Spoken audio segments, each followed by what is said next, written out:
কিন্তু অত্যন্ত বিশাল স্মরণ লাগাচ্ছে তোমাদের আমাদের অহংকার তারেক আমাদের অহংকার অহংকার সেই অহংকার নেতৃত্বে আমরা তরুণ দলের সমস্ত বিষয় নেতৃত্ব দিচ্ছি এবং তারেক জিয়ার নেতৃত্বে আমরা সবাই ঐক্যবদ্ধ কাশপুর ইউনিয়ন আমাদের নেতৃত্বে আজকে আমরা এই সমাবেশ সফল করার জন্য আমরা আজকে এই মাঠে উপস্থিত হয়েছি। তরুণ দলের গণসমাবেশে সোনারগাঁ থানা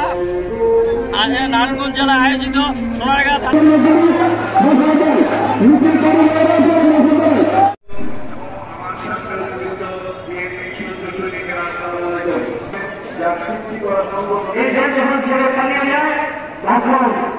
ছাত্র জনতা আমরা আন্দোলন করে সরকারকে যখন আমরা পরাজিত করলাম তখন এই স্বৈরাচার যখন পালিয়ে গেছে এখনো স্বৈরাচারের দোষররা লুকিয়ে আছে তাদের উপার্জিত অর্থ এখন আমাদের বর্তমান সরকারের বিরুদ্ধে তারা বিভিন্ন প্রকার ষড়যন্ত্র করে যাচ্ছে